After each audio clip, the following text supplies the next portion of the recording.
เดือนฟีดไปเจอละครเขมรเรื่องหนึ่งชุดไทยฉ่ำมากไม่ว่าชุดเจ้านายหรือชุดนางแทาสทิ้งเกรดเดียวกันหมดดูสิอ่ะไม่รู้สมัยไหนก็เอามาเพ่นกันหมดทั้งชุดเจ้าชุดนางทาสชุดข้าทาสบริวารแม่งแบบมาเป็นชุดเกรดเดียวกันหมดแล้วพวกละครแม่งเหมือนหนังจีนน่ะที่ว่าเอาไว้เพ่นในหัวแล้วก็ยิงด้วยธนูอ่ะเอ้ยดูสิชุดนางทาสแต่ชุดเจ้านายโอ้ my gosh เด็กกันนั่นเลยนะ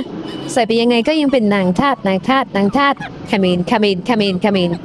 เหมือนเดิมค่ะไม่เคยเปลี่ยนค่ะ